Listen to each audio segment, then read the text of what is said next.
Yo, I'm gonna try to make ginger curry chicken. I'm gonna sear these chicken breasts first. Right there. I just sear them with salt and pepper, and I'm heating up a pan with a little oil, and I'm gonna do that, and then I'll film again. Yeah, so I just salt and peppered them. Use the Mills. The sear those on both sides. That's the next step. I'll check in after that. Okay, so the chicken breasts are seared. You don't have to have them all the way done, but mostly done. And then coconut milk.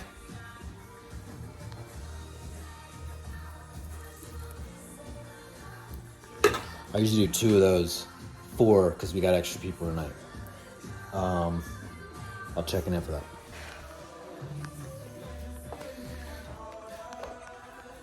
All right, so bring the coconut milk up slowly to heat. You don't have to. It doesn't have to boil. It doesn't have to boil, but just bring it up slowly because that's where everybody screws up. Because when they use dairy, they break the sauce. Now this is coconut, so it's a lot more forgiving, and it's already got that natural kind of like sweetness in it. So that's why I use that. Plus that's the traditional. I don't even think most of the time they use dairy. I don't know. But anyway, so bring that up slow, and then these are the spices. This is real simple. It's just curry, yellow curry, turmeric, salt, and sugar. Not a lot because you can overdo it.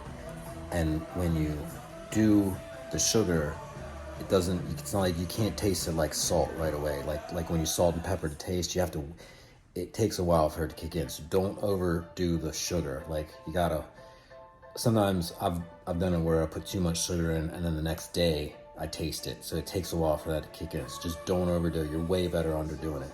I only use a tablespoon of sugar for the whole thing, which is not a lot, but I'm doing a bigger batch, so probably like 2 tablespoons. But these are the spices right here.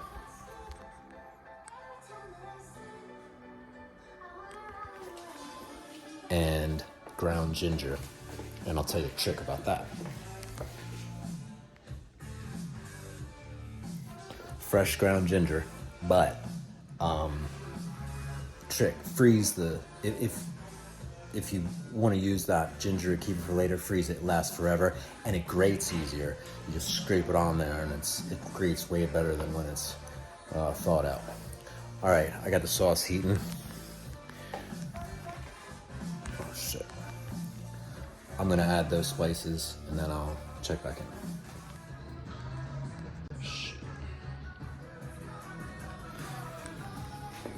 All right, so this is simmering.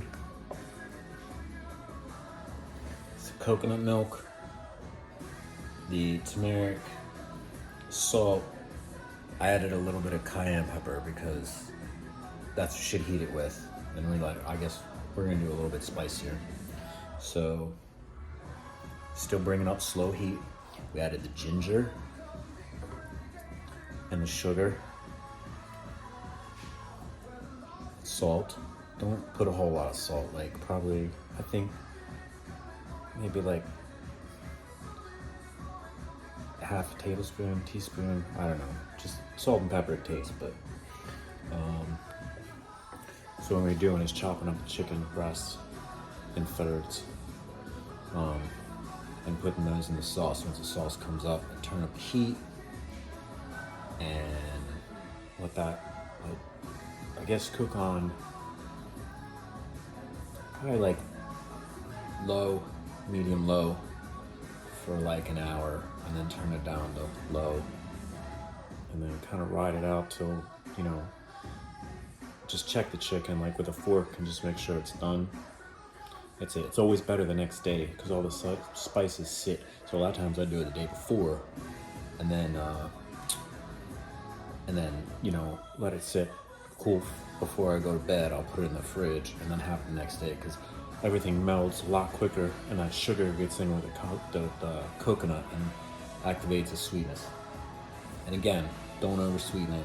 If it seems like it's undersweet, this shouldn't be terribly sweet, but you gotta have some sugar in it. It's probably perfect because the next day it'll taste way sweeter than it did the day before. So, all right, check in later. I forgot one more ingredient. Fresh parsley, fresh. Don't bother if it's not fresh because that's gonna help release all the flavors, and that's what parsley's for. It's not really to season too much, it's to really bring out and enhance the flavor in it. So, fresh parsley, got that. I don't know if you see it, but the parsley's in there. Parsley's in there now. I just tasted it. Perfection. So again, I'm gonna chop these chicken breasts into thirds, plop them in the sauce, and that's it. Pretty much it. Do the rice. I usually do broccoli with this. I've even thrown the broccoli in this, and you know, at the end, and kind of cook it if you want to just make one kind of meal. But anyway, there you go, bro.